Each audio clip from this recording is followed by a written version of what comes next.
저희가 두 개의 비유를 읽었습니다. 이 두 개의 비유는 항상 예수님께서 무언가 설명하시려고 들어주신 일종의 예화 같은 거거든요. 18장 1절 보면 첫 번째 비유의 목적이 나와요. 항상 기도하고 낙심하지 말아야 할 것을 비유로 말씀하셨다. 두 가지죠. 하나는 항상 기도하고, 기도하다가 중지하지 말고 항상 하라는 거예요. 왜 기도가 중지되는가? 낙심하니까. 그래서 낙심하지 말아야 된다고 이야기합니다. 여러분, 낙심하지 않는 게 너무 중요해요. 기도해도 그 응답이 빨리 오지 않고 또 내 기대와 다른 결과가 오면은 낙심할 수 있어요. 그런데 낙심하지 말고 항상 기도하라고 이 말씀을 주셨습니다. 두 번째 비유는 9절에 그 이유가 나옵니다. 자기를 의롭다고 믿고 다른 사람을 멸시하는 사람들, 일종의 영적이고 현실적이고 정서적인 교만이겠죠. 나는 의로운데 다른 사람들은 못해라고 생각하는 사람들, 그 교만함에 대해서 교훈을 주시기 위해서 이 비유를 드셨다. 그런데 이 교만함에 관한 비유의 소재가 두 사람의 기도였어요. 아주 교만하기 그지없는 바리새인들, 나는 율법의 기준에서 완전해 생각하는 바리새인, 그리고 율법의 기준에서 볼 때 아주 처참한 죄인이라고 생각했던 세리, 두 사람의 기도를 이해로 들어가지고 결과를 뭐라고 말씀하시느냐면 14절 보면 바리새인이 아니고 세리가 의롭다 하심을 받고 내려갔다 이렇게 말씀하셔서 여기서 우리가 또 기도를 보게 되는데 하나님께서 인정하시고 복 주시는 기도가 무엇인가? 겸손한 기도지요. 그걸 보게 돼서 이 기도에 관한 두 개의 비유처럼 그렇게 읽힙니다. 저희가 이 비유를 오늘 나눕니다. 그런데 이 두 개의 비유는 독특하게 네 복음서 중에서 누가복음에만 있습니다. 그럼 누가복음의 누가는 어떻게 이 비유를 알고 기록했을까? 일반적으로 생각할 때 적어도 예수님께서 공생애 한 3년 반 동안 이스라엘 곳곳을 다니시면서 복음을 전하고 하늘나라를 전하실 때 누가는 그때 예수님을 따르는 사람은 아니었던 것 같습니다. 그 이후에 어떻게 해서든지 그가 예수님을 만났고 결정적인 삶의 변화 헌신은 바울을 만나면서 이루어졌죠.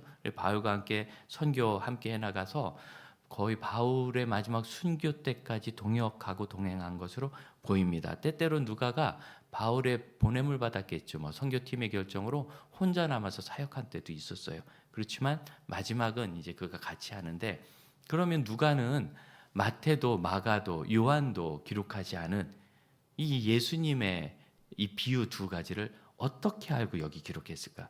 여러분, 성경이 아주 특별한 하나님 말씀이고 책인 이유가 뭐냐면, 일반적으로 여러분 신의 뜻이 전해진다, 경전이죠. 기타 종교의 경전들을 보면 자기가 혼자 이렇게 묵상하다 깨달음을 얻었다든지, 아니 천사가 이걸 가르쳐주고 이 책을 주고 갔다든지 이런 신비지한 얘기가 있는데, 그거 그럴 듯해 보이지만 그건 미스 신화예요. 곰이 마늘 먹고 며칠간 지나서 애 됐다 이런 것과 그렇게 다를 바가 없는 신화입니다. 그런데 성경 말씀은요, 역사 속에서 우리에게 주어졌어요. 아브라함이라는 구체적인 사람과 그의 인생, 그렇죠? 그리고 요한계시록의 요한이 마지막 순교하기 전까지 그가 본 환상, 역사적 인물과 역사적 경험을 통해서, 그 다음에 여기 등장하는 인물이 어마어마하게 많아요. 다 헤아릴 수 없이 많아요. 그럼 이만한 대서사는 이 시대에 재정을 많이 투입해도 다 쓸 수가 없습니다. 젊은 아이들이 많이 보는 마블 영화라는 게 있는데, 마블이라는 회사가 이 코믹스 단권 만화 펴내는 회사였는데, 자기들이 쓴 만화에 만화니까 온갖 상상 얘기가 그득하잖아요. 그걸 이제 엮어가지고 이렇게 영화 시리즈를 내요. 저도 꽤 많이 봤는데 이제 3분의 1 끝났대요. 예, 세 세션을 하는데 이제 3분의 1 끝났대요. 그렇게 길 줄 알았으면 애초에 안 보는 건데 괜히 봤어요. 예. 지금 두 번째 세션이 가는데, 최근에 어느 문화평론가가 거기에 대해서 글을 쓰고 제가 아주 공감했습니다. 복잡하고 난해하고 약간 우김이 커졌다. 그리고 이걸 영화에 그다음에 자기네 TV 프로그램과 이게 연결을 하면서 이제는 누구도 이해하기 어려운 그런 것이 돼버렸다. 그리고 재미도 없어서 요새 아주 흥행참패하고 있습니다. 그 영화가요, 한 편에 기본 수천억을 사용해서 만듭니다. 조 단위 재정이 들어가요. 24개입니다. 4천억 원씩만 해도 그게 몇 조입니까? 그런데 그렇게 돈을 쓰고 어마어마한 인력이 달라붙어서 작업을 했는데 내용의 인관성도 없고 뭐 그냥 좌우로 막 흔들려요. 이렇게 발전된 시대에 그렇게 만들어. 그런데 여러분, 컴퓨터도 없을 때요, 타이프라이터도 없을 때, 종이도 없을 때 이 성경을 그렇게 많은 기록자들이 30명 넘게 수천 년 동안 기록했는데 이렇게 완전한 하나님의 말씀으로 일관성 있는 주제로 우리에게 와요. 이래서 이게 하나님의 말씀이고, 기타 경전을 보면 죄송합니다만 이 짝퉁이 뭔지를 알 수 있어요. 그냥 상상이고 묵상이고 뭐 이렇게 기록한 것과 사람의 삶을 통해서 우리에게 주신 것과 완전히 다른 거예요. 그래서 이 누가가 하나님의 말씀을 기록할 때 막 성령님이 너 가져라 이렇게 주신 게 아니라 예수께서 하신 이야기를 분명히 들었어요. 바울은 아마 예수님의 이야기를 좀 알 겁니다. 예루살렘에 살았으니까 그 당시에. 그 다음에는 글쎄요, 사도들과 교제를 했으니까 많이 들었겠죠. 또 특별히는 베드로가 로마까지 왔고 누가도 로마까지 갔고, 그러니까 아마 뭐 만나면 예수님 얘기 계속 하지 않았겠어요. 그런 것 중에 이방인이었고 뒤늦게 제자가 되었던 이 누가는 이 두 개의 비유를 아주 중요하게 우리에게 전해줍니다. 누가가 볼 때 이 비유가 소중한 이유가 무엇이었을까? 누가가 누가복음과 사도행전을 연이어 기록할 때 그때는 아직 바울이 순교하기 이전이었던 것 같습니다. 사도행전의 끝이 사도 바울이 로마에서 연금 상태이지만 비교적 자유롭게 복음을 전하는 이야기를 기록하고 있거든요. 그리고 바울은 아마 누가도 그렇고 거기서 순교할 거 미처 생각하지 못한 것 같아요. 왜냐하면 서신서에서 그가 서바나 스페인까지 복음을 전하러 갈 생각을 해요. 예루살렘에서 로마까지 2200km입니다. 거기서 2000km를 더 서쪽으로 가면 그게 스페인 끝입니다. 지금 포르투갈 이쪽이죠. 거기까지 더 갈 생각이었기 때문에 아마 누가는 이때까지만 해도 사도행전을 기록해, 누가복음과 사도행전을 기록할 때만 해도 이 복음 사역이 정말 힘들고 어렵지만 너무 가치 있고 바울이 가면 본인도 가야죠. 그런 생각을 하고 있지 않았을까. 그런데 이제 고통이 있어요. 사도 바울이 당한 고통, 누가도 그 대부분 같이 당했습니다. 사도 바울이 죽을 뻔한 매를 여러 번 맞았고 그 외에도 또 많이 맞았고 감옥에 수없이 갇혔고 억울한 일이죠. 억울한 일. 풍랑 때문에 파선당하고 위기, 목숨이 그냥 오락가락하는 일을 그렇게 많이 당해. 그때마다 얼마나 기도했겠어요. 근데 참 억울한 투옥과 매질은 계속 반복됩니다. 원한 뭔지 아시겠죠? 원한이라는 것은 내가 풀을 수 없는 겁니다.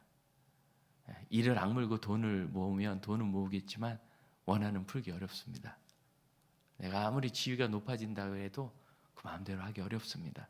그런데 로마의 압제를 받고 있고 헤롯 대왕부터 시작해서 그 아들 손주까지 참 모자란 인간들이 이스라엘의 나라를 다스리면서 백성들을 도탄에 빠뜨리고, 어떤 사람은 너무 포악하고 어떤 사람은 너무 로마 눈치를 보고 어떤 사람은 자기들밖에 모르고 그냥 방인해버려요. 그래서 의가 사라지고 공의가 사라진 이 땅, 그곳에서 예수께서 들어주신 비유, 어떤 불의한 재판장이 있었다. 비유는요, 그때 실제로 그런 사람이 꼭 있지 않아도 누구나 공감할 만한, 맞아, 이거 나랑 비슷한 얘기야, 나도 그렇게 속상한데, 맞아, 우리 동네에도 그런 재판관이 있어, 어디도 있대, 누구나 공감할 수 있는 이야기를 가지고 예수님이 전하고자 하신 말씀을 전한 거예요. 교훈을 전하신 거예요.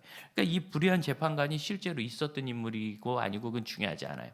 그때 충분히 있을 법한 사람이고, 이 남편을 잃은 이 여인도 충분히 있을 법한 일.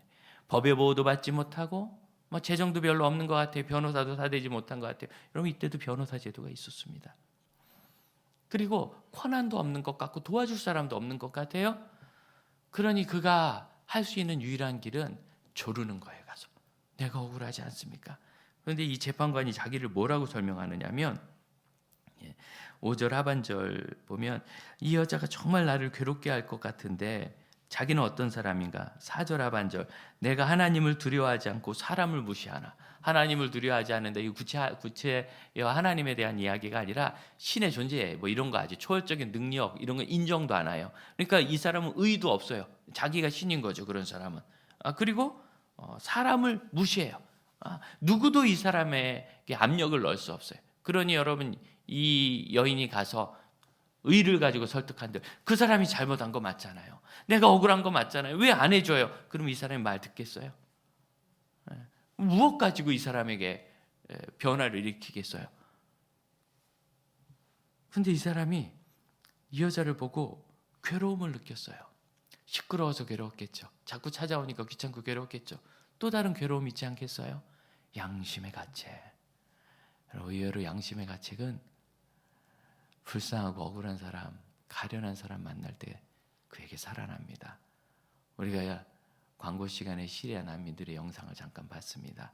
거기 집이 빼곡이 있는 거 이렇게 얼핏 보면 마치 이렇게 제대로 진 집 같은데요. 여기 앉아서 자세히 보이거든요. 천막이에요, 천막. 그런 집들이 거기 다닥다닥 있는데 난민 수용소란 게 그래요. 이렇게 어디 저기 송파구 남단에 만드는 게 아니라 아무도 안 사는 광야. 사람들과 있으면 자꾸 왕래가 될 수 있으니까 그런 곳에 그냥 울타리 치고 무조건 거기다 수용하는 거예요. 동떨어진 곳에 섬처럼.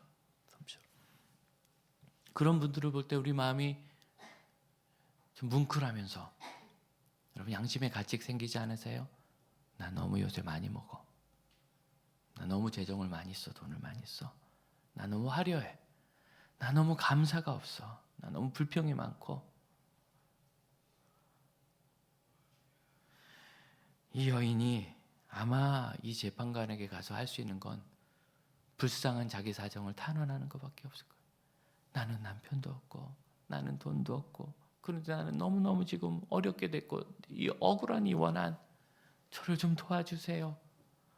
만일 그 재판관에게 따지고 들었다면 들은 척도 안 했을 겁니다. 왜? 나는 하나님을 무시하고 사람을 무시하는 사람이에요. 그런데 그의 마음을 움직이는 간절함, 이걸 긍휼이라고 합니다. 다윗이 역사상 있을 수 없는 스캔들, 충성스러운 이방인이었는데 귀한 수하 장수, 장교인데 그 아내가 그 사람이 가진 아내를 뺏으려고 흉계를 꾸미고 그래서 이 장군을 암살합니다. 흉계를 꾸면서 암살하고 그 아내를 뺏고 부정한 일을 저질러 아들을 낳습니다. 하나님께서 나단 선지자를 보내 책망할 때 책망하시자 다윗이 그 자리에서 무릎 꿇고 아마 2번 고민도 없었던 것 같아요. 내가 죄를 지었나이다. 자기 죄를 토설하고 그 아이가 죽을 것이다 했을 때 다윗이 그 일이 너무 슬프고 간절하여 밥도 못 먹고 옷도 다 찢고 채 뒤집어 쓰고 앉아서 그렇게 기도하기 시작했어요. 일주일이 지났어요. 아이가 드디어 죽자 우리가 아는 대로 다윗이 일어나 옷을 다 갈아입고 목욕을 하고 깨끗하게 한 뒤에 하나님께 경배하고 음식을 먹습니다. 이제 먹고 일해야죠. 하나님 주신 사명이 있는데 내가 금식하고 그렇게 슬프게 울었던 것은 이 아이를 하나님이 나를 불쌍히 여겨서 혹시 살려주실까? 나를 불쌍히 여겨서 살려주실까? 그럼 거기다가 하나님 죄는 우리 부모가 졌지 애는 죄가 없잖아요. 이런 거 따지고 드는 게 아니라 하나님 다른 왕들도 이 정도는 하잖아요. 따지고 드는 게 아니라 나를 불쌍히 여기사. 그때 하나님께서 그 2 사람에게 새로운 아들을 주셨습니다. 이름이 여디디아였어요. 솔로몬 그건 사람이 지은 이름이고 하나님이 지어주신 이름은 여디디아. 하나님께 기쁨이 되었다. 전 고등학교 때 이 글을 이 말씀을 읽으면서 이렇게 생각해서 하나님 그러시면 안 된다고. 그 집은 아들을 더 주지 말아야죠. 무슨 그런 부부한테 아들을 또 주세요? 그래 그 태어났다고 칩시다. 그럼 하나님이 기뻐하신다고 이름을 져주면 안 되죠. 여디디아는 아니죠. 하나님 그건 아니에요. 저는 고등학교 때 그렇게 생각했어요. 여러분 어떠세요? 그 세리가 그렇게 기도했답니다. 저는 다른 사람들처럼 토색, 남의 거 뺏지 않고, 남의 마누라 뺏어가지 않고, 불의, 암살하지 않고, 간음, 간통하지 않고, 저 세리와 같지 않습니다. 저는 저 다윗과 같지 않습니다. 그런 다윗에게 아들을 주시고 하나님이 기뻐한다고 이름을 져주시다니요. 하나님, 그건 아니죠. 죄가 세리 같은 거예요. 우리 대부분이 세리 같습니다. 그 사람에게는 긍휼을 베풀면 안 되고, 그런 건 하나님 받으시면 안 되고, 그런 사람 곁에 있다면 하나님 아니시라고. 근데 여러분, 그 아들을 여디디아라고 부르시는 게 복음입니다. 우리가 어떤 상황에 있든지 어떤 사람이 되었든지 하나님은 그 일을 결정적으로 바꾸실 수 있어요. 그래서 항상 하나님께 소망이 있습니다. 하나님 앞에 소망이 있어요. 그 기도하는 거예요. 우리의 기도의 응답의 근거는, 우리 기도의 응답의 근거는 우리 자신이 아닙니다.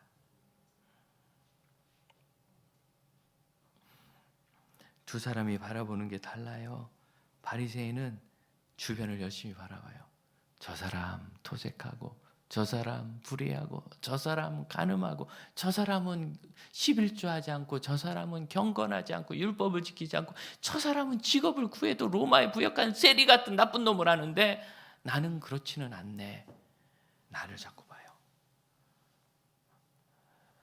저 사람은 교회도 안 다니는데 나보다 잘 살고, 나쁜 짓 하는데 사업이 잘 되고, 나는 교회 다니는데 잘 안 되는 것 같고, 그래도 또 저 집사보단 내가 좀 낫고. 우리의 기도는 자꾸 좌표를 봐요. 나는 나름대로 기도하고 나는 애쓰는데 왜 나는 저런가? 나는 왜 이런가? 다른 사람은 이렇게 되는데 왜 나는 이런가? 자꾸 좌우를 봐요. 기도가. 우리가 하나님께 기도하는 것 같은데 좌우를 봐요. 그런데 이 세리는 어떻게 합니까? 고개를 들어 하늘을 보지도 못해요. 사실 이거 본다고 하나님 계신 것도 아닌데 그것조차도 못하고 아마 고개를 쳐박았겠죠. 그리고 나서 가슴을 칩니다. 하나님, 저를 불쌍히 여기소서. 저는 죄인입니다. 하나님이 그 기도를 받으셨다는 거예요. 네, 여러분, 이것이 어디서 있었던 일인가? 성전에서 있었던 일입니다. 이 바리새인은 성전에 왜 왔대요? 하나님 앞에 자기 삶 자랑하라고 왔대요. 내가 이렇게 괜찮은데요? 내가 이렇게 괜찮은데요? 자기를 자랑하려고 왔대요. 그럼 오늘 이 예배 왜 드리러 오셨어요? 우리는 하나님 앞에 불쌍히 보이는 사람이어야 합니다. 성경은 아버지가 그 자녀를 불쌍히 여긴 것 같이 여호와께서 자기를 찾는 자들을 불쌍히 여기신다고 말씀하세요. 그 긍휼히 여기심, 주님은 뭐라고 하셨느냐면 7절에 보면 하물며 하나님께서 그 밤낮 부르짖는 택하신 자들. 그럼 우리 기도 응답의 이유는 우리의 경건이나 괜찮은 삶, 의로운 삶이 아니고 하나님이 우리의 아버지 되심에 있어요. 그래서 기도는 하나님께 집중하는 게 중요해요. 그래서 우리 하나님께 기도하면서 내 병이 낫나? 병을 돌아보고 하나님께 집중하다가 저 사람은 나보다 난 것도 없는 것 같은데 왜 더 잘 되나? 기도는 내가 더 많이 하는데 왜 저 사람이 애들이 우리 집 애들보다 잘 되는 것 같으나? 자꾸 주변을 돌아봐요. 이 세리는 정말 하나님 앞에 간 거죠. 그러니까 고개도 못 들고 쳐박죠. 그래서 그는 고개를 쳐박아서 하나님 앞에 섰습니다. 하나님을 만난 겁니다. 하나님을 본 겁니다. 어떻게 하나님을 봅니까? 우리가 하나님께서 나를 긍휼히 여기심을 알고 그 아버지 되심을 믿고 아버지께 나감으로 아버지의 긍휼하심을 믿게 되는 겁니다. 그래서 예수님께서는 우리에게 그렇게 말씀하셨어요. 너 이렇게 기도해라. 하늘에 계신 우리 아버지요. 그럼 이거 외워서 하라는 얘기가 아니라 하늘에 계신 우리 아버지께 기도하는 걸 잊지 말라고. 여러분, 이 우리라는 것은 우리나라 사람들이나 하는 거거든요. 제일 웃긴 거 우리 와이프, 아내를 공유하는 거예요. 우리. 그런데 우리는 우리라고 써요. 하지만 마이 와이프거든요. 내 아내잖아요. 왜 그런데 예수님께서 우리 아버지를 하셨을까? 아브라함의 하나님 좋지요. 아브라함의 아버지가 내 아버지예요. 그게 우리 아버지예요. 조용기 목사님의 아버지 하나님 좋지요. 주은기아 목사님과 나의 하나님인 거예요. 그게 우리 아버지인 거예요. 바울이 기도한 그 아버지, 나와 바울의 아버지고, 그리고 우리에게 생명을 주셔서 우리 죄를 위하여 죽으심으로 죄를 용서하신 예수님의 아버지와 나의 아버지, 예수님과 나, 우리의 아버지인 겁니다. 우리는 믿음의 모든 조상들과 우리를 구원하신 예수 그리스도와, 그리고 우리 믿음의 형제 자매들과 선교지에 있는 모든 선교사님들과 우리의 기도의 근원을 공유하고 있어요. 기도의 영성은 우리로 공유되어 있어요. 그래서 우리는 기도할 때 우리 선진들과 모든 믿음의 사람들의 믿음 안에 함께 합해지는 겁니다. 그것이 바로 우리의 아버지라는 뜻입니다. 여러분, 그 예수님과 나의 아버지인 것을 믿고 기도하실 수 있기를 바라요. 그렇게 되면 이제 우리가 바울과 누가의 고민을 알게 됩니다. 이렇게 복음을 전하는데 그동안도 여러 번 투옥됐다 풀려났지만 아무 죄가 없다는 게 이미 다 드러났는데 또 갇히고 또 매를 맞고 그리고 결국 순교하기까지 하잖아요. 그러면 기도하다가 낙심하게 되는 거예요. 결과를 바라보면서 낙심하게 되는 거죠. 그러면 그때 아버지를 더 묵상하시길 바래요. 누가도 그 낙심하는 가운데서 낙심하지 말라. 이 믿음을 나타내는 히브리 단어 아만, 여기서 아멘이란 말도 왔고, 수년 전에 구약을 가르치시는 김시찬 목사님께서, 우리 교수님께서 오셔서 설교하시면서 이 아멘, 아만, 믿음을 가지고 설교하시면 이렇게 말씀하셨어요. 아만이라는 단어의 어원은 버티다는 것에서 왔습니다. 믿음이 뭔가? 버티는 거예요. 버티는 거. 8절 보십시오. 속히 그 원한을 풀어주시리라. 그 다음 읽을까요? 그러나 인자가 올 때 세상에서 믿음을 보겠느냐. 여러분, 이 기도하고 낙심하지 말 것을 말씀하신 이 비유의 결론이 믿음으로 나가고 있어요. 그러니까 여러분, 믿음은 뭐냐면 항상 기도하고 낙심하지 않는 겁니다. 항상 기도하고, 기도해봐야 소용없고, 기도해봐야 소용없고, 기도하는 거 안 되는 것 같고, 내 기도는 안 들으시는 것 같지만 항상 기도하는 거예요. 낙심하지 않는 거예요. 주변을 살펴보고 다른 사람을 보고 결과를 자꾸 보려고 하면 낙심하게 돼요. 제가 어렸을 때 우리 집에 너무너무 좋은 일이 생겼는데, 마루에 있는 이렇게 추가 움직이는 괴중시계 있잖아요. 옛날 시계. 그게 고장이 나는 좋은 일이 생겼어요. 그 누구 거 되는지 아시죠? 5학년 때 제가 그것을 뜯는데 막 마음이 얼마나 막 기대가 되든지 진짜 뜯어보고 싶었거든요. 잘 안 뜯어져서 막 펜치로 막 잡아가지고 다친 다음에 뭐 야단 맞으면서 뜯었는데, 우와, 속이 너무너무 아름다워요. 수많은 톱니바퀴가 있더라. 그게 가로로 세로로 위로 아래로 있으면서 이제 고장났지만 아직 되는 데는 되니까 태엽을 감았더니 축축축 하면서 톱니바퀴가 일부 막 돌아요. 야, 얼마나 신기한데. 여러분, 그 중에서 똑같이 도는 놈은 하나도 없었디다. 이쪽으로 돌고 저쪽으로 돌고 이렇게 돌고 저렇게 돌고. 시계 속의 톱니바퀴가 제멋대로 도는 것 같아도 시간은 제대로 갑니다. 우리가 기도한 대로 되지 않고 제멋대로 되는 것 같아도 하나님의 나라는 반드시 임합니다. 우리의 삶은 떨어지지 않고 버림받지 않습니다. 그걸 믿는 게 낙심하지 않는 거예요. 상황을 보면 낙심할 것 같지만 아만 버티는 거예요. 그게 믿음입니다. 우리가 믿음을 어떻게 표현할 수 있느냐면 버티고 기도하고 버티고 실망하지 않음으로. 항상 기도하라는 말씀은 기도가 중단되기 쉽다는 뜻입니다. 낙심하지 말라는 말씀은 기도하는 사람은 다 낙심한다는 뜻이에요. 여러분, 목사도 기도해서 낙심하는 거예요. 기도 안 했으면 기대가 없으니 낙심할 것도 없죠.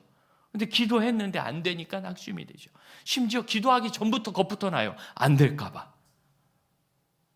그러나 여러분, 시계 톱니바퀴가 똑같이 돌아야 결과가 나오는 게 아니라 제각각 도는 것 같아도 하나님 우리의 삶을 받으시고 하나님의 뜻을 이루시는 것을 믿고 버티시기 바라요. 우리 고등학교 때 체력장이라 그래가지고 대학 가려고 체력 검사했잖아요. 남자들은 턱걸이 하는데, 야, 자매들은 붙잡고 매달려서 버티는 거들 기억나세요? 예, 이걸 이제 뭐 꽤 버텨야 되는데 시작하면 하나 둘 셋 하면 툭 떨어져 버리더라고요. 셋을 못 넘더라고요. 이게 어렵거든요. 등 근육을 사용하는 거라 쉽게 개발이 안 됩니다. 그러니까 뭐 바등바등 하는데 하나 둘 셋. 근데 독한 여자들이 계세요. 어마 바등바등 막 발버둥을 치면서 매달리는데 안 되니까 턱을 이렇게 걸어 이렇게.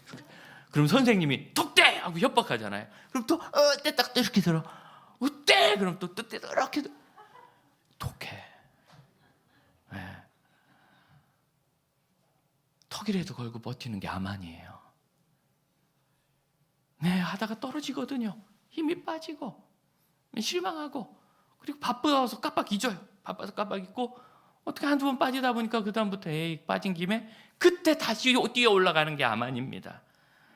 믿음은 버티는 거예요. 버티는 거 붙잡고.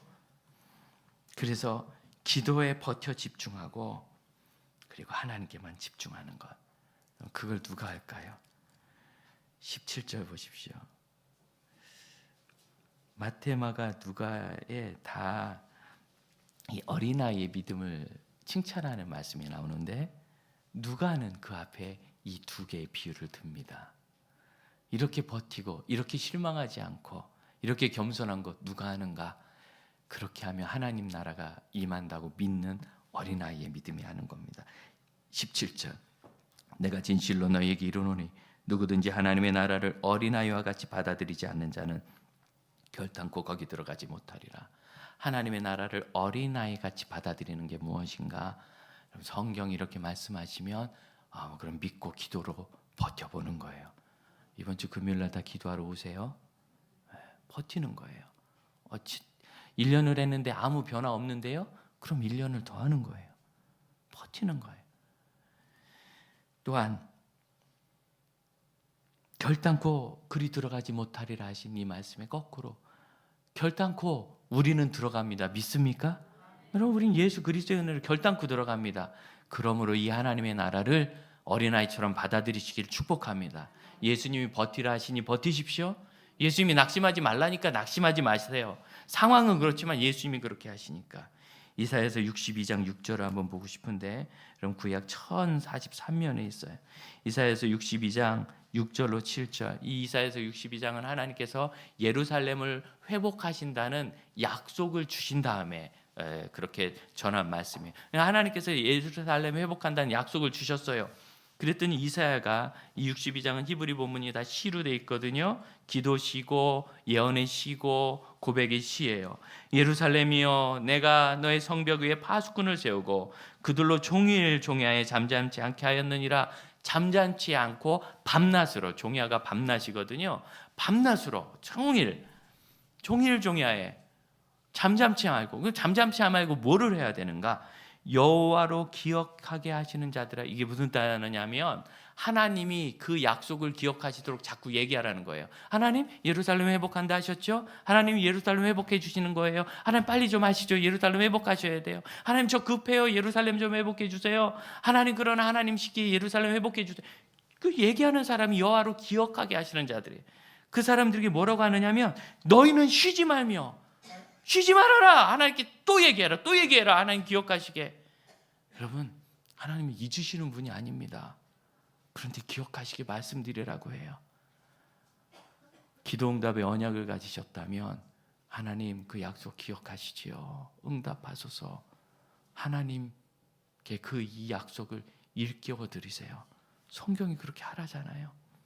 7절을 보면 여호와께서 예루살렘을 세워 세상에 찬송을 받게 하시기까지 그로 쉬지 못하시게 하라. 히브리 본문은 그로 쉬지 못하시게 하라가 앞에 나옵니다. 그러니까 여호와로 기억하게, 여호와께서 기억하시도록 너희는 쉬지 말라. 그래서 여호와께서 쉬지 못하시게 하라 그 뜻이에요.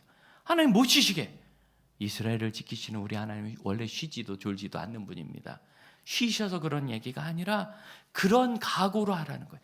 내가 하나님 못 쉬도록 이 예루살렘 회복의 언약을 이루시기까지는 못 쉬시도록 쉬지 않고 밤낮으로 계속 간구하리라.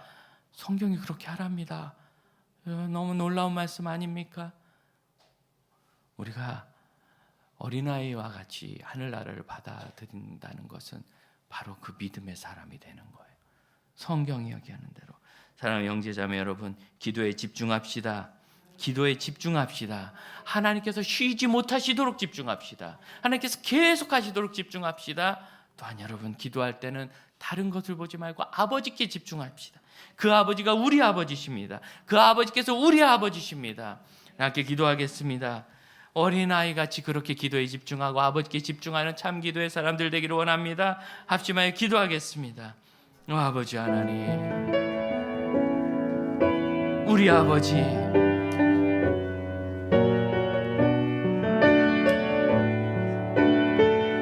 아브라함과 저의 아버지, 예수님과 저의 아버지, 다윗과 저의 아버지, 누가와 바울과 저의 아버지, 우리의 아버지, 우리 아버지, 우리 상징교회 교우들과 저의 아버지, 우리 선교사님들과 저의 아버지, 우리의 아버지, 아버지께 구하나이다. 아버지께 구하나이다.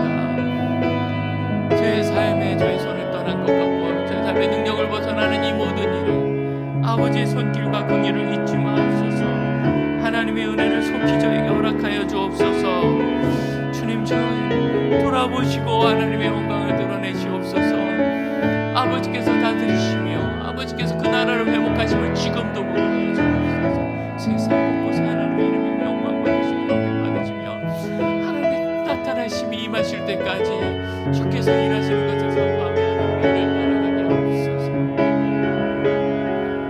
이 자리에서 일어나 함께 찬양하며 기도합시다. 주님의 그 날개 그늘 아래 나갑니다. 아버지, 아버지께 나갑니다.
오직 저희를 긍휼히 여기시는 한 분, 우리 아버지께 나가, 우리 아버지께 나가 저의 믿음의 고백과 간구를 올려드립니다. 쉬지 말고 또한 낙심치 않고 기도케 하시며, 기도할 때는 결과도 사람도 아니요 오직 아버지께만, 우리 아버지께만 집중케 하셔서 저의 이 작고 짧은 기도가 우리 믿음의 선진들과 믿음의 교회와 믿음의 공동체와 모든 선교지에 함께하는 공동체의 우주적 교회가 되게 하옵소서. 지금은 우리 주 예수 그리스도 구원의 은혜와 하나님의 끝없는 사랑과 성령의 인도하심이 오직 아버지께 나가 아버지께 기도하는 믿음의 자녀들과 그 기도의 영성 위에 이제로부터 영원토록 함께 하실지어다. 아멘.